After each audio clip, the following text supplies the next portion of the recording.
On July 16, 2019, in front of the exhibition hall at the Palace Museum in Beijing, there's a massive display board with strange graphics that grabbed everyone's attention. What was it?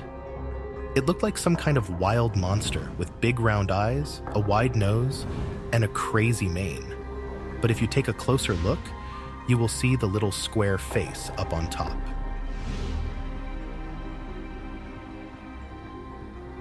And get this, it's not some modern art piece.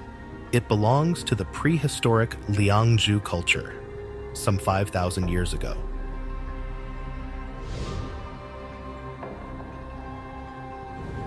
Back in those days, before writing was even a thing, what did it mean? And what cultural message was it sending?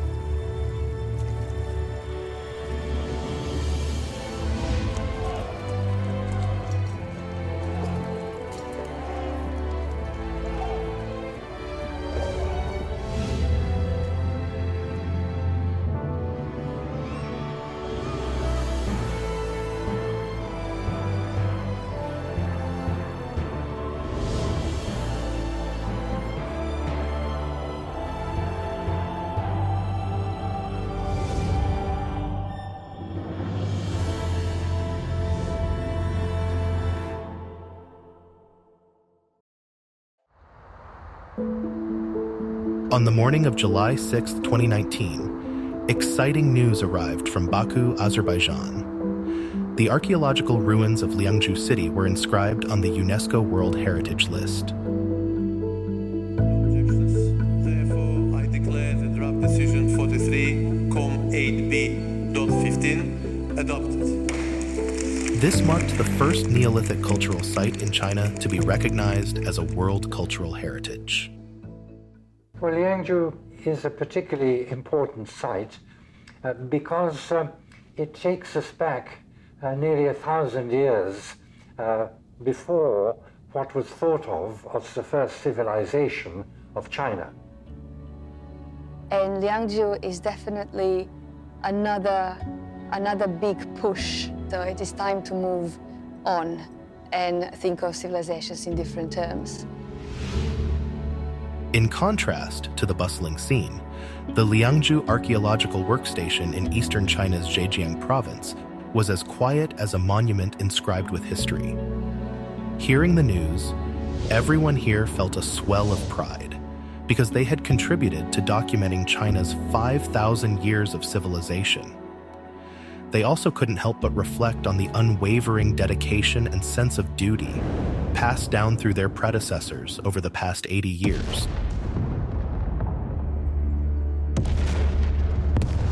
Back in November of 1936, under the looming shadow of World War II, the city of Hangzhou, known as a paradise on earth, was fraught with people trying to navigate the twists and turns of their destinies.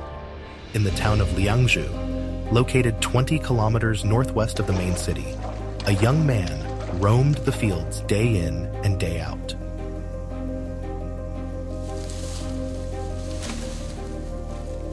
With the ponds dried up, he crouched over the exposed soil layers, carefully examining the black pottery sherds he had discovered. At that moment, he made a daring decision that would alter the course of history. This 25-year-old young man named Xu Xingeng was a native of Liangzhu. He had already been working at the Westlake Museum of Zhejiang Province for 6 years. From late 1936 to March 1937, he conducted 3 emergency archaeological excavations in Liangzhu and its surrounding areas. He soon completed a comprehensive report consisting of 50,000 words and over 100 images. But as the war broke out and Hangzhou fell to invasion, Xu Xingeng was forced to leave his hometown. He carried the manuscript with him and never ceased in his efforts to revise and refine his work.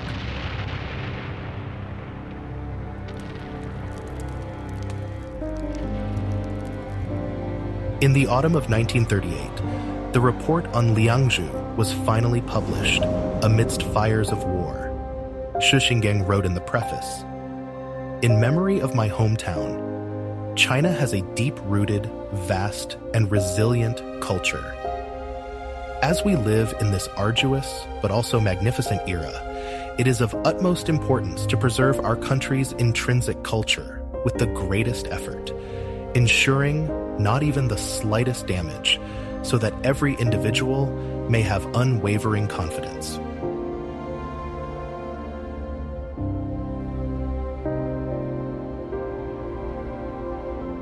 Unfortunately, shortly after the report was published, Shi Xinggang passed away in May 1939 due to illness.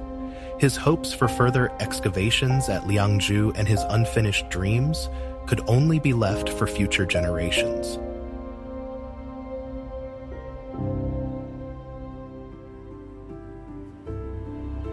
Neither war nor poverty could halt the momentum of a great mission already set in motion. Following the establishment of the People's Republic of China, the quest to unearth the roots of Chinese culture through archaeology continued unabatedly.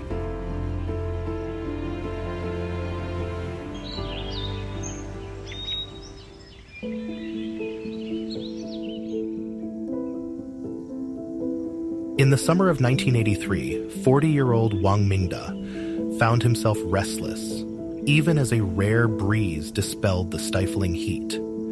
It was because he had, for the first time, read the archaeological report, Liangzhu, written by Shi Xinggang nearly half a century earlier. Surprisingly, the report had been locked away in storage after its publication during the chaos of war. It was discovered by chance during a recent warehouse cleanup. As a second-generation archaeologist of Liangzhu, Wang Mingda felt a profound sense of responsibility to carry on Shi Xinggang's work. 良渚是哪里？具体在哪里？1981年的年底到1982年的年初，我带了8位年轻人，一路走，一路找。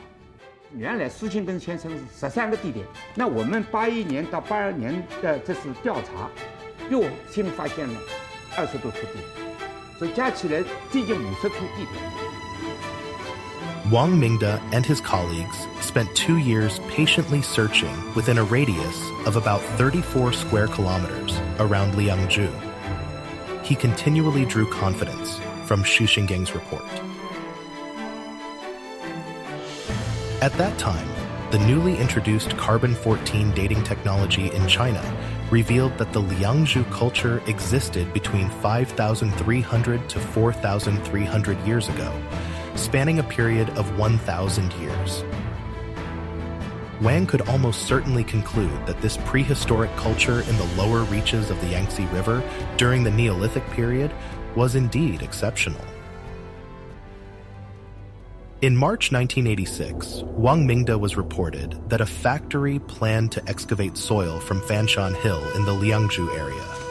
The soil on these mounds was uniform and devoid of scattered rocks, making it suitable for construction materials. Wang felt this was unusual. Archaeologists had previously discovered that the high-ranking tombs of the Liangzhu culture in Shanghai and Jiangsu were almost always built on artificially constructed mounds. Fanshan Hill happened to be a large and elevated platform. Wang Mingda believed this pyramid-shaped mound might have been man-made and was likely the burial ground of Liangzhu nobility. The factory's soil excavation was halted immediately, and 2 months later, archaeological excavation officially commenced. Wang Mingda was the team leader. However, after digging for 20 days, they only uncovered a few small Han Dynasty tombs. They continued digging to a depth of 1 meter. Still nothing. Had there been a miscalculation? Despite the mounting pressure, Wang refused to give up. 1.1米的时候，我一个技工叫陈运南，他突然之间从1.1米的地方爬下来，手里托了一块土，土里上头有红的，还有白的点，红的白的，其实现在就是嵌玉器杯，硬的，绝对是玉器。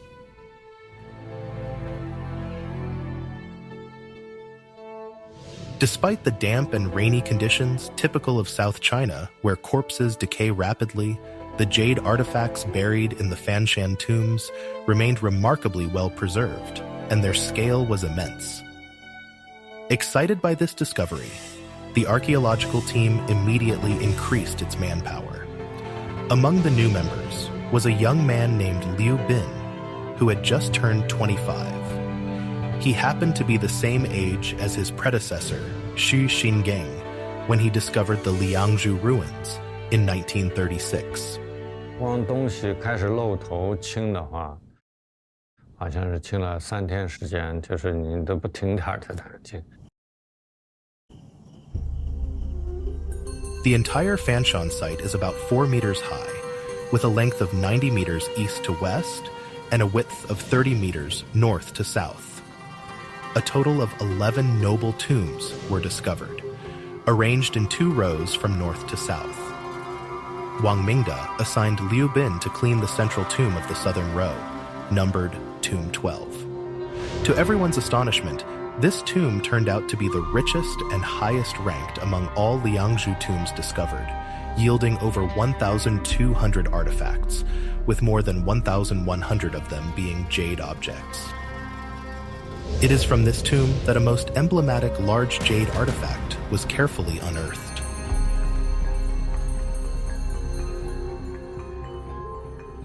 反正这个12号墓这个玉琮王，那么当拿出来的时候，啊，搬不动啊，这么重，啊，才知道这个很重，13斤重。Jade sung is quite common among the jade artifacts discovered in Liangzhu. The typical form has a square outer section that surrounds a circular one inside. However, the discovery of such a large and exquisitely crafted jade sung was unprecedented. Vividly carved around the jade sung was the half-human, half-animal emblem about 3 centimeters tall and 4 centimeters wide. This piece of jade sung astonished the archaeologists and was named the King of Jade Sung.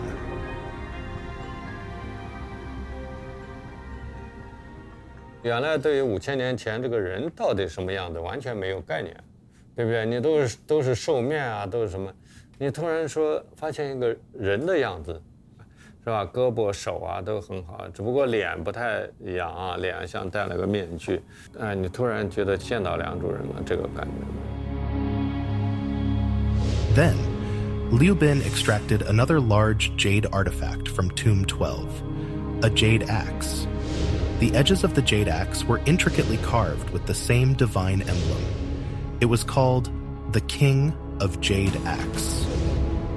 Both the King of Jade Sung and the King of Jade Axe were found in the same tomb. This is absolutely unique among all discovered Liangzhu tombs. Moreover, the stylized half-human and half-animal mask design appeared on multiple jade artifacts. So, who was the occupant of this tomb? Archaeologists couldn't help but be astonished.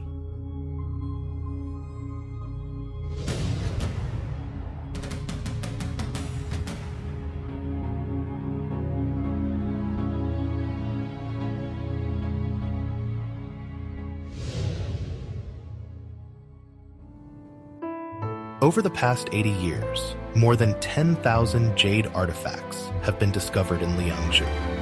The divine emblem appeared repeatedly. Scholars believe that the Liangzhu tribe had already developed a unified spiritual belief system, contributing to a unified cultural identity across the region. 它形成了一个早期的国家，就它完成了这样的一个伟大的一个政治实践。是我们中华文明形成的一个不可缺少的一个标志。Among all the jade artifacts, jade sung was a ritual object used for sacrifices, serving as a means of communication between heaven and earth. Those who possessed them inevitably held the authority over sacrificial rites. The jade axe, resembling the most common ancient weapon, which gradually evolved into a symbol of authority, became a scepter in the hands of leaders.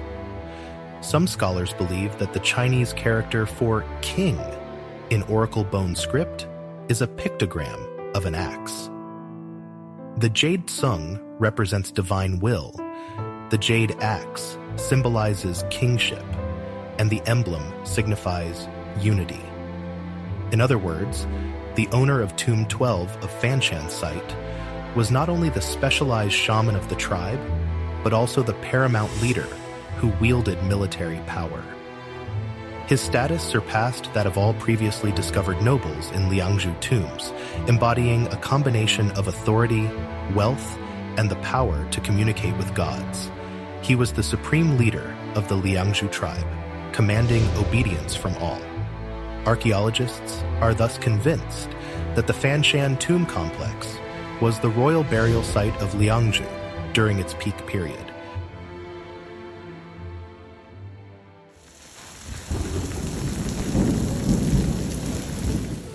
Not far from the main city of the Liangzhu site complex, the remains of an early Liangzhu jade workshop were discovered in 2016.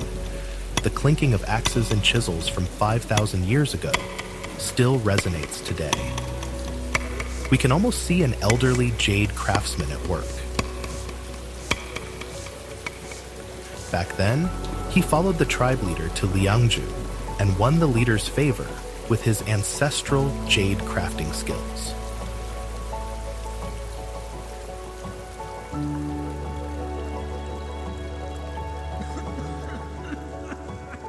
Now, no longer young and plagued by illness, he felt that his time was running out. Yet, there was one important artifact left unfinished in his hands. It was an object entrusted to him by the leader, a divine item crucial to the fate of the entire tribe. How to create such a divine object? The old jade craftsman was anxious and exhausted from the challenge he faced.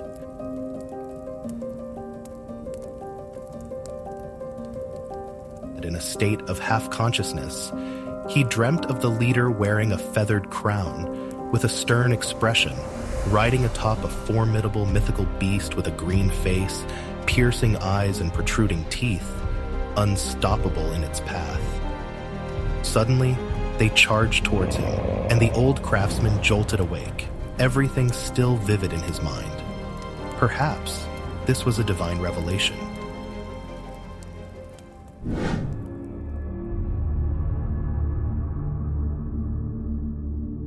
Unlike the later animal-faced human patterns, the divine emblem of Liangzhu consists of two faces. Above is a smaller face, which is realistic and human-like. Below is the larger one, which is exaggerated and animal-like. Linked by arms, they form a complete tribal emblem, known by experts as the divine human-animal face motif.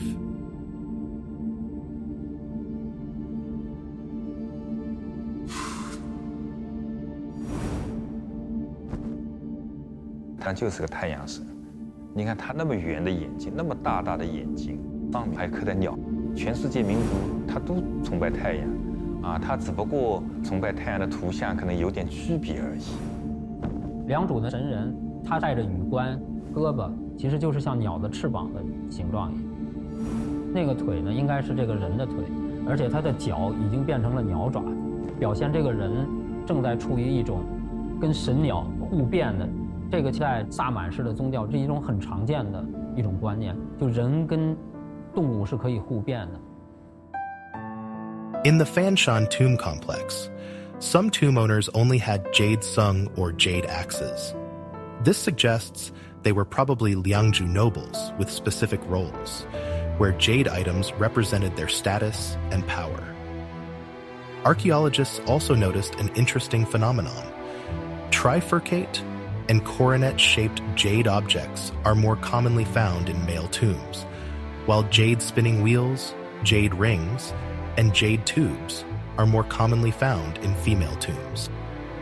Just imagine, During the ceremonial rituals of the Liangzhu period, noble men and women elaborately dressed.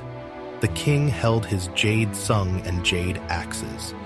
The women wore jade pendants, jade rings, and other decorations, jingling as they moved. With these jade accessories and ceremonial items, the rulers created a divine atmosphere, which showcased their authority as the whole tribe looked up to them in awe.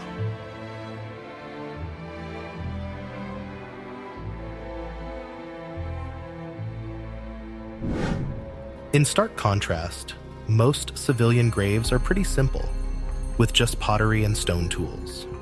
Even when there's jade, it's plain and unadorned. This reflects the hierarchy in Liangzhu society, where most people were at the bottom of the social pyramid. 良渚文明它就是一个玉文明，它通过成熟玉礼器的种类、数量、品质、组合等等，来彰显拥有者以及聚落群的等级和规模。在整个东亚大地上，这个良渚文明开创了这个礼制文明的这个先河。Unveiling the mystery of Liangzhu jade opens a door to studying Liangzhu culture, but it also brings forth more questions. The Liangzhu divine emblem is smaller than a matchbox, yet it contains thousands of intricate carvings. How did the craftsmen of Liangzhu 5,000 years ago achieve this? 它这个微雕达到了这个匪夷所思的程度。我们数过啊，1毫米里面互不重叠的，它可以达到5条。Song Ziliang also wants to solve the mystery. His current obsession is using modern technology to reconstruct ancient artifacts. Today is a crucial day. After nearly a year of hard work, his efforts are about to be put to the test. He's using 3D printing technology to recreate the divine emblem on Liangzhu jade objects. 既然5000年前良渚人可以用手工把它雕刻出来，那么我们能不能借助现代科技也把它做出来？ To his disappointment, the 3D printed replica did not meet his expectations.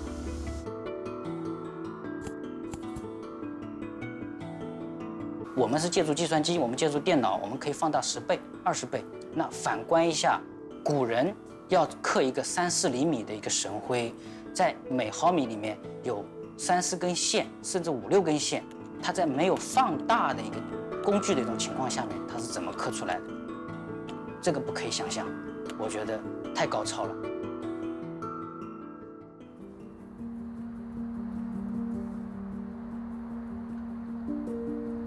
Apart from Song Ziliang, another traditional jade craftsman is also amazed by the exceptional skills of the ancient Liangzhu people. Yu, a renowned local jade artisan, is also dedicated to replicating the king of jade Sung. By using modern electric tools, he quickly completes the rough shaping of the artifact. Next, he's going to challenge the divine human-animal face motif. But he is in no rush. He waits until night falls.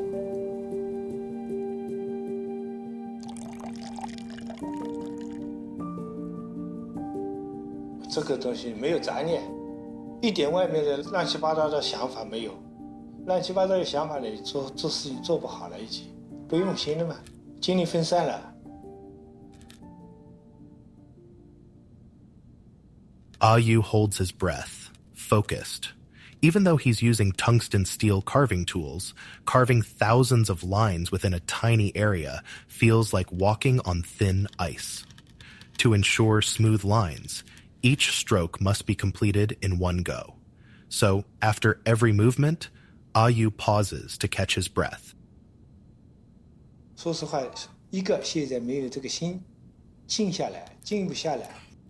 你年纪了，有点大了。 这个东西有点累。 A month later, the divine emblem carved by Yu emerges, but upon closer observation, under magnification, the depth and smoothness of the lines are still somewhat unsatisfactory. Yu speculates that the ancient craftsman who carved the divine emblems on the king of Jade Sung must have been an outstanding master of jade carving. 2年估计是最少，做了那么大的一个鱼虫的话，按照我们现在的说法就是大师级。那个时候是怎么做成那么好、那么细？现在说实话，我都还想不通。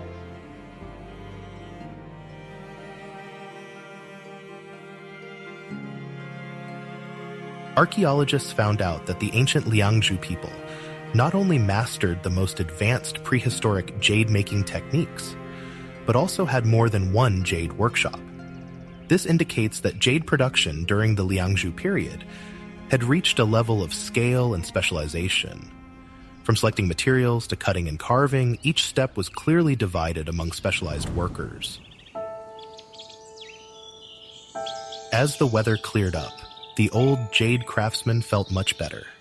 Gazing at the distant mountains and the rising royal city, he was filled with emotions.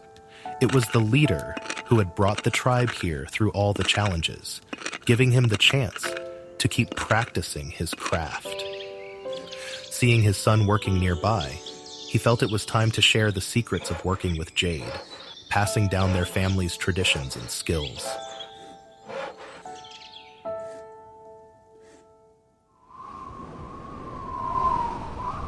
The winter solstice ritual approached, and snowflakes fell gently, covering the newly built palace like a white blanket. The old jade craftsman finally completed the King of Jade Sung on time. He presented this unique artifact with much reverence to his leader, who had become the King of Liangzhu. The king carefully inspected the large, beautifully decorated Jade Sung, especially the vividly carved divine emblem. Then, he lifted it high, signaling to the heaven and earth that the Liangzhu tribe was present. At this moment, the family honor and memory of the old jade craftsman will also be perpetuated. Perhaps it is precisely this passing down of the torch that has allowed a brilliant culture to endure until now, thriving ceaselessly on this land.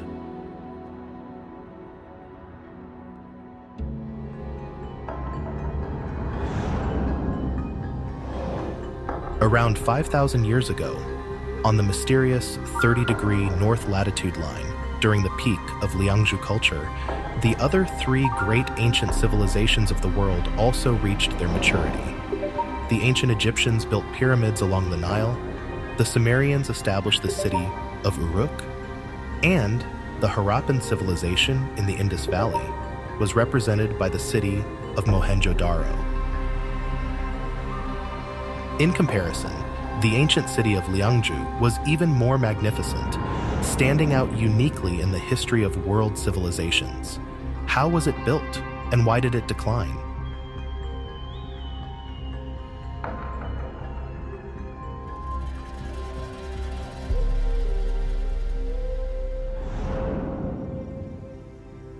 When Liu Bin first picked up the King of Jade Sung from the Fanshan burial site, he often wondered about the palace of this ancient ruler. Where was it? Was it awesome? Being dedicated to archaeology for over 30 years since graduation, uncovering and piecing together the whole Liangzhu society is a lifelong goal for archaeologists like him. The clue finally emerged in 1992, 6 years after the Fanshan site was found. On the Mojiaoshan Hill, just a few hundred meters away from the Fanshan Cemetery, archaeologists discovered another huge site with several rows of large pits, indicating significant human activities. On this terrace, there are 3 raised platforms. Based on the pillar pits, the largest structure was on the big Mojiaoshan Hill. Carbon-14 dating indicates that it belongs to the early Liangzhu period, around 5,000 years ago, just like the Fanshan burial site. Perhaps this was the palace area of the Liangzhu royal family.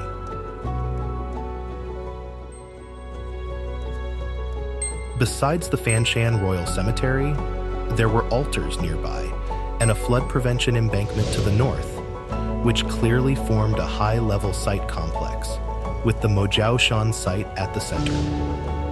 Moreover, recent archaeological discoveries show that Liangzhu culture covers a vast area around the lower Yangtze River and Taihu Lake, about 36,500 square kilometers.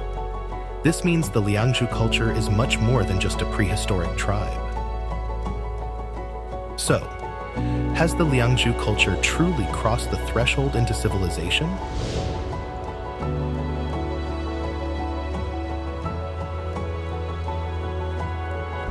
For a long time, the leading theory in international academia has focused on writing, metal, and cities as the criteria for defining civilization.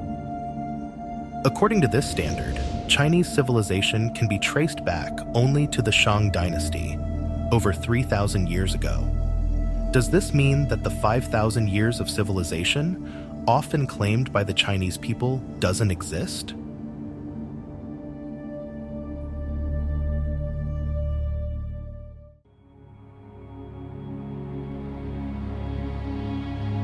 One day in 2006, while surveying in the west of the Mojiaoshan site, Liu Bin's team made a surprising find. They discovered many scattered pottery pieces from the Liangzhu period inside a river embankment running north to south. 我就想看一下这个河岸到底是人工堆的呢，还是自然的这样一个河岸。那么当切进去之后呢，在3米多高的这个深的地方，那么发现底下有一层石头。那么我在想，这个东西呢，会不会是良渚人修的大堤呢？那么如果是良渚人修大堤，那是不是一个大工程？ To check this idea, Liu Bin expanded the drilling area and found that the riverbank stretched east from the north of the Mojiaoshan site. But if you kept going east, you'd hit another hill. How could that be a riverbank? So Liu Bin thought of another possibility. Maybe it wasn't a riverbank, but city walls around the Mojiaoshan Palace area, like in ancient Chinese cities.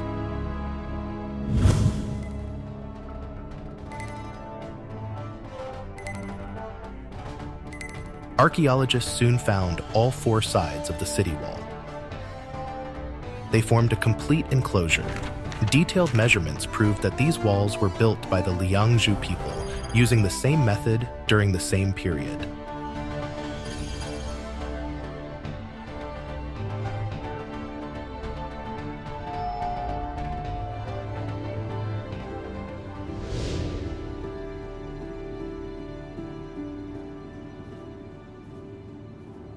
It 都是铺石头地基，然后上面用黄土来堆。11月29号宣布良渚古城，发现良渚古城3平方公里，3平方公里呢，这个4个故宫这么大嘛，那么很多人就比较震惊。And there's an even more amazing find. Archaeologists have discovered that the city wall system they first uncovered might just be the inner wall of Liangzhu ancient city. They also found evidence of an outer wall, showing a huge city with an inner area of almost 3 million square meters and a total area of around 6.3 million square meters. The inner city has 2 water gates on each side and a land gate in the middle of the southern wall. The inner and outer cities are linked by waterways, making it a unique water city typical of southern China.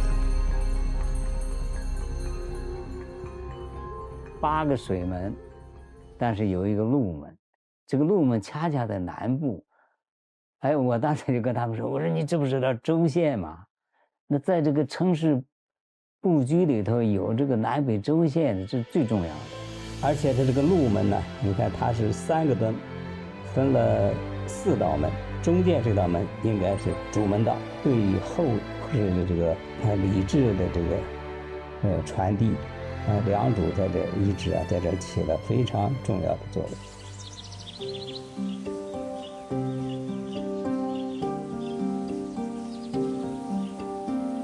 Wang Ningyuan is also attempting to recreate the splendor of the Liangzhu dynasty. How did the Liangzhu people build such a magnificent and grand city in the end? Wang decided to start by examining the foundation stones beneath the city walls.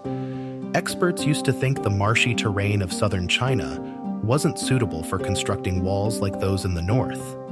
However, he found that the Liangzhu people used a unique method.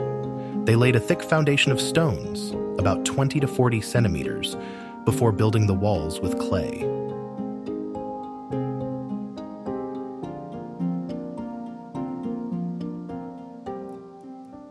这个城墙底下为什么要铺石块呢？觉得有两种可能性，一种呢就是说，因为我们2组的地面原来就是这个石头底下的这个地面原来是个沼泽地，就比较湿的，比较软，扔上一层石块以后呢，地基相对来说就不太容易陷下去啊。另外呢，就是这个土堆上去，那么如果没有这个石块直接铺在这里呢，这个水分会吸上来的，类似于高速公路的路基一样。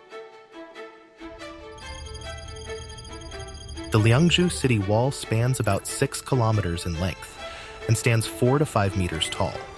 It requires approximately 1.1 million cubic meters of soil and stone to construct. How many people and resources would it take to complete such a project? After examining over 10,000 laid stones, Wang Mingyuan was surprised to find that within about every 4 cubic meters, the roundedness and type of rock were similar.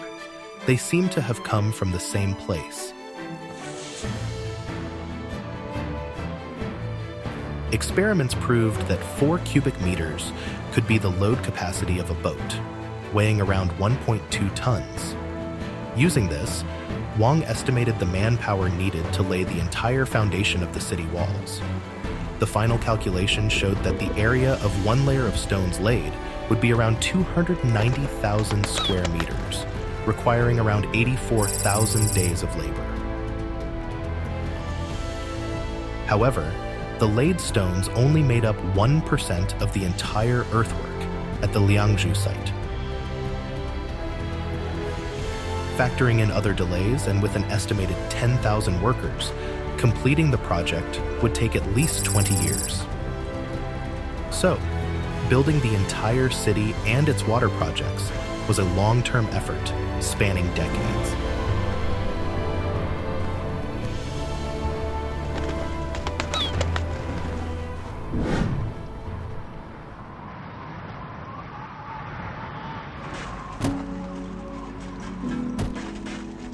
At the end of 2018, a rare snowfall brought good news. A batch of giant timbers was unearthed, measuring 18 to 20 meters long with a diameter of nearly 1 meter. Nose rings on the cut wood indicated ease of transportation. Whether used for palace structures or large-scale projects, these findings showcase the grandeur of Liangzhu ancient city's construction. 原来只是推测嘛，说那么大的基础肯定有很高级的房子。那么现在通过挖出来的木头，我们就比较具体了，就是说那个房子肯定是那个柱子肯定很大，你看这么大的柱子是吧？我们就可以理解它的房子可能会像现在的故宫的那个大殿一样的，就会非常大。 Experts also discovered remnants of large granaries in both the eastern and southern parts of the Mojiaoshan site. The vast quantities of rice stored there suggest that some were likely tributes from surrounding regions, reinforcing Liangzhu ancient city's role as the political center of the entire area.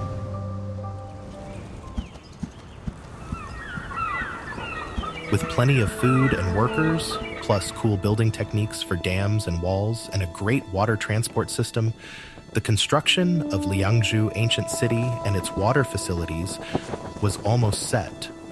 All they needed was the final push, which clearly came from the strong leadership of the Liangzhu king, who could rally widespread support with just a call.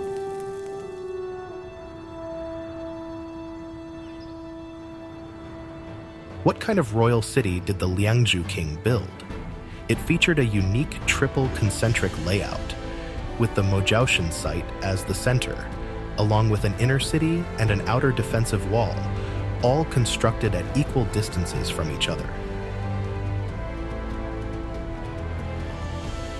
Within an area of 2.9 million square meters, there were moats and city gates ranging from 5 to 80 meters wide, dividing the city area into a well-organized system for both protection and transportation.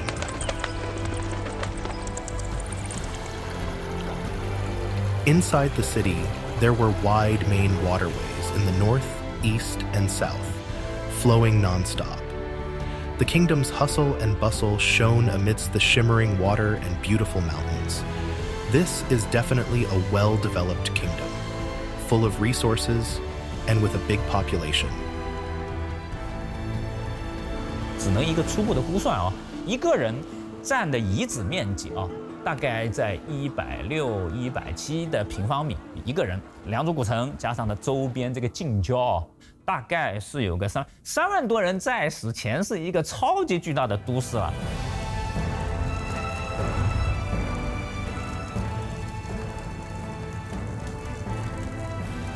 Therefore, what the Liangzhu king constructed was not just a palace over Mojiaoshan or a mere city. It was the capital of a kingdom.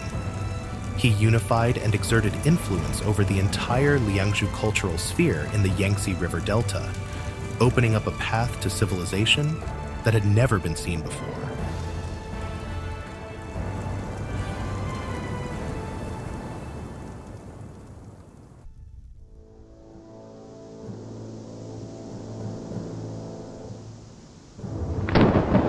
Unfortunately, the awesome Liangzhu ancient kingdom couldn't dodge the rise and fall cycle.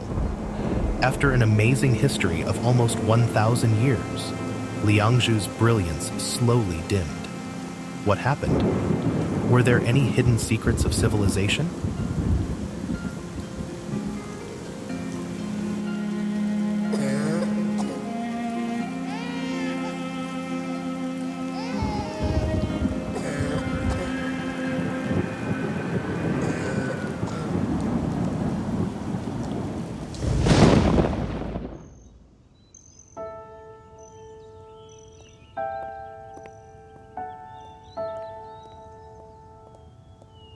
As a veteran archaeologist at the Liangzhu sites, Zhao Ye always had a puzzle in mind. In 2003, he led the excavation of the Bianjiashan site. While Bianjiashan might not be the most notable Liangzhu discovery, the finding of a female skeleton there was remarkable. The acidic soil south of the Yangtze River is harsh on bones, but these remains were intact, making them the only fully preserved human bones from the Liangzhu ancient city area so far.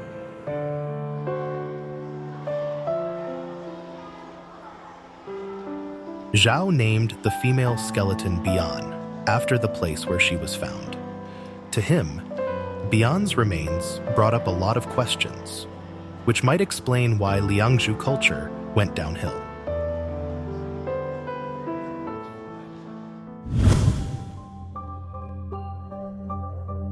Bian's tomb was at the northern edge of the entire cemetery and was one of the latest third-phase burials of the Liangzhu period. Unlike previous ones, the third phase had fewer tombs, which were scattered randomly, with pretty ordinary burial goods. Moreover, Bian's tomb was so tiny it could barely fit a person and had no extra items, as if hastily buried. There were no new burials after Bian, and the whole burial ground got covered in yellow loess, which seemed to imply some significant changes. What exactly happened to Bian and her tribe?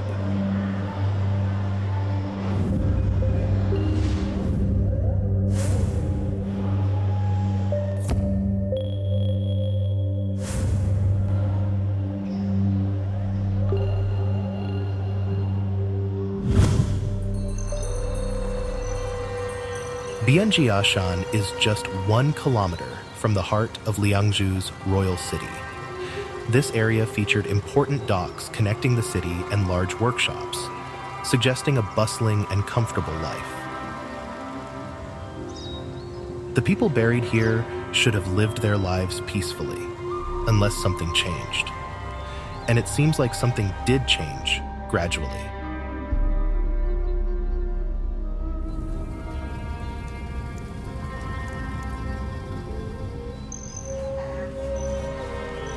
Chen Minghui is a colleague of Zhao Ye and is currently the head of the Liangzhu Archaeological Workstation. He is also passionate about exploring the rise and fall of civilizations. While studying the late Liangzhu culture, he also discovered various strange signs. 我们这个钟家村呢，是我们城里面最大的一个治愈作坊。然后我们现在在淘起的呢，就是我们今年挖的一个钟家村的一个点。然后呢，最近呢，我们也淘出了一些小的这种玉料啊，还有碎石，然后还有一些别的。你比方说这是一件这种砾石，这个很大的一个原因可能是这个在良渚晚期比较好的玉料呢已经不多见了，然后呢只能用一些比较差的一些玉料来制作这个玉器。In prehistoric times, people believed in divine authority. Possessing high-quality jade was seen as having divine approval. When the supply of high-quality jade ran out, they felt they had lost the favor of the gods, leading to widespread fear and anxiety.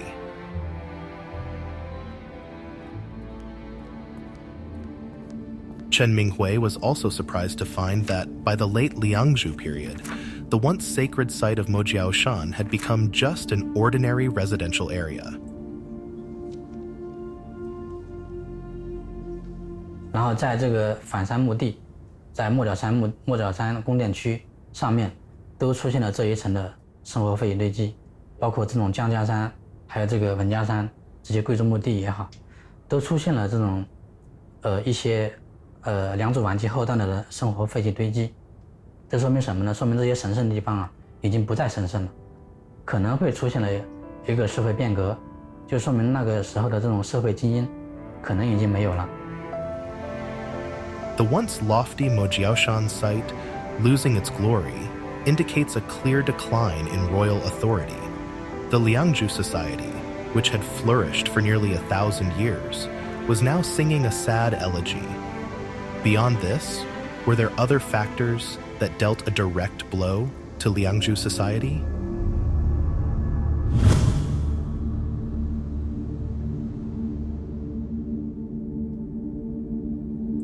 Zhao Ye had long noticed that Bian's tomb was covered with a thick layer of yellow silt, which could be flood sediments. In the Bianjiashan area, the yellow silt layer is up to 2 meters thick. Zhao could almost feel Bian's genuine fear during her lifetime. 根据环境专家的研究呢，他们认为啊，这层土是在基本静止的环境里形成的，也就是说，它是可能是一种长期泡水的一种状态。它不是一个块状的，它是也分层的，而且这个层很薄，每一个层也就是1毫米的厚度。这个洪水呢，不是说某一条小河，它是沿着某一个水道走的，它是一个非常一种宽泛的。这个地表的每一种这种泛滥，而且呢时间还很短，就是漫过去以后，层一层以后就没了，过一段时间以后可能再漫过来，这个延续了大概好几百年，甚至700-800年的这个历史都有。After nearly 20 years of study, experts discovered that the yellow silt spread from east to west along the north coast of Hangzhou Bay, thinning as it moved towards the inland areas. This pattern suggests that tidal waves from the sea were the primary cause of the floods.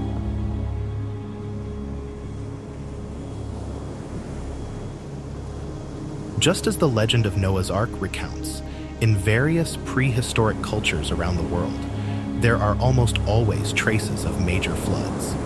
Floods destroyed everything. Various pieces of evidence indicate that the Liangzhu culture, facing a decline in authority, frequent flooding, and food crises, may have encountered a similar fate. But besides these, could there be any other possibilities for the downfall of Liangzhu?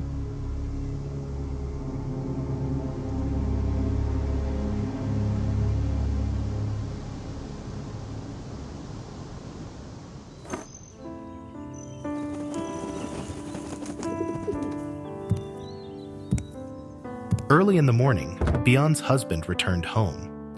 She had been waiting all night and looked utterly worn out. Her illness wasn't getting any better, but her strong will to survive kept her going. The husband felt anxious as things were getting worse. Crops were failing, fights broke out constantly, and many in the tribe planned to flee. Bian managed to gasp out, "This is our home, our ancestors' land." Then she felt down. The husband noticed a rose-colored rash spreading across Bian's face.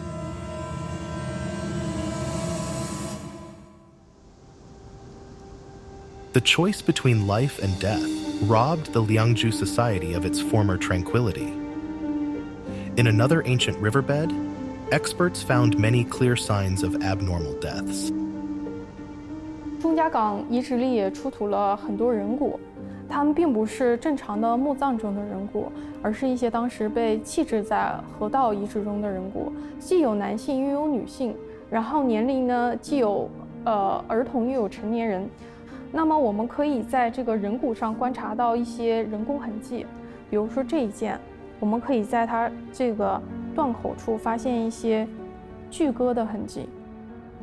这一件骨骼上我们可以看到一些钝器砍砸的痕迹，然后这儿有明显的一些打击点，之后它这个断口很不整齐。Further research also found that weapons had become essential gear for many people during the late Liangzhu period. For example, at the Bianjiashan site, exquisite jade artifacts disappeared, replaced by stone tools such as stone axes and knives. Conflicts were happening not only inside the city, but also outside, possibly due to external invasions.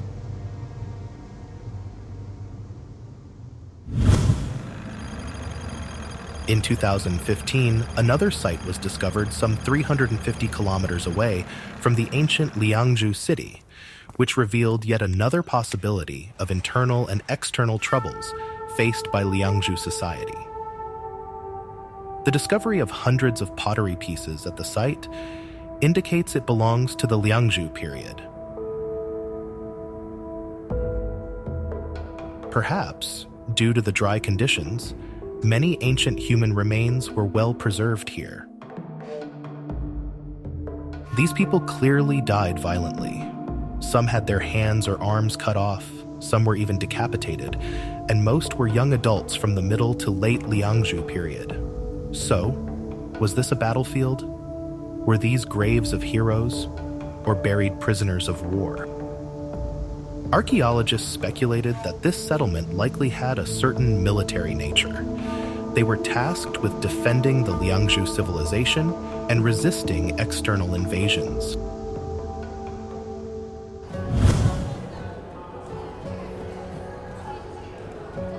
Eventually, based on various clues, Chen Minghui made a bold speculation about the cause of Bian's death.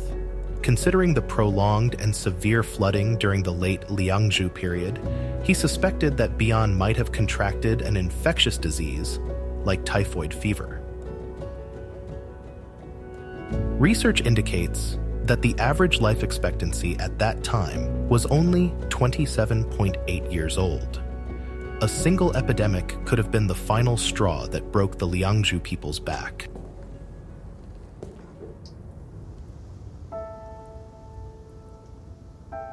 Loss of power control, natural disasters, tribal conflicts, diseases, and famines are some main factors causing the declining of prehistoric cultures. The Liangzhu culture followed a similar pattern, but has it completely disappeared?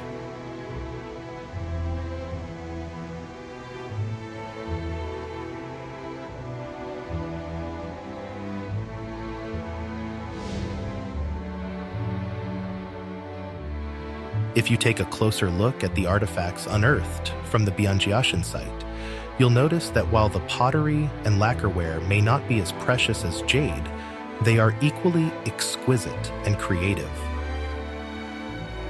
Perhaps people there were just ordinary artisans serving the royal city of Liangzhu, but one can imagine they still had a deep love for life.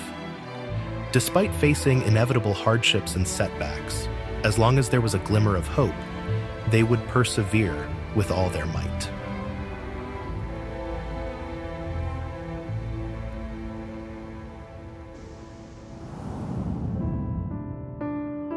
It was a day of farewells. When Bian learned she was sick, she had to say goodbye to her husband and children and share her final wishes with her remaining kin. The moment of parting was heartbreaking, but amidst the sorrow, they held on to the enduring spirit of their ancestors. With unwavering determination, they knew their family and clan would find a new beginning, rooted in resilience and strength.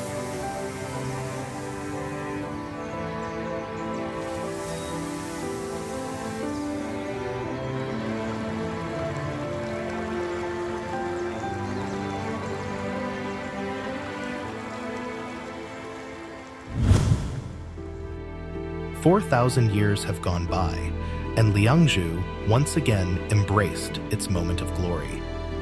On July 6, 2019, the archaeological ruins of Liangzhu City made it to the UNESCO World Cultural Heritage List.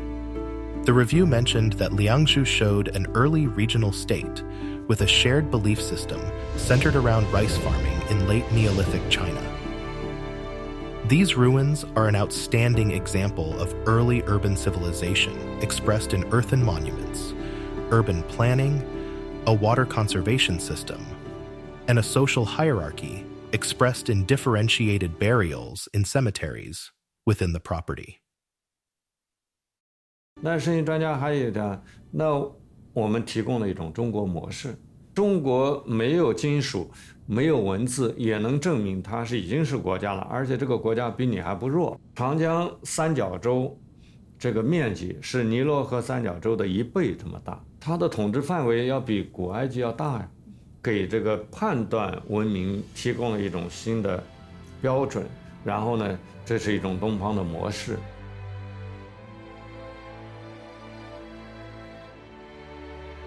Ascending to the summit of Mojiaoshan Hill once more, Liu Bin gazes around.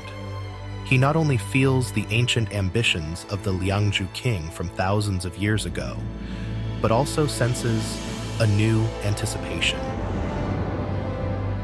With the continuous discovery of Liangzhu cultural sites, the in-depth and comprehensive study of this mythical ancient state has become their new mission. Liu Bin is confident that his fellow archaeologists are steadfastly advancing on this arduous journey, undeterred by challenges.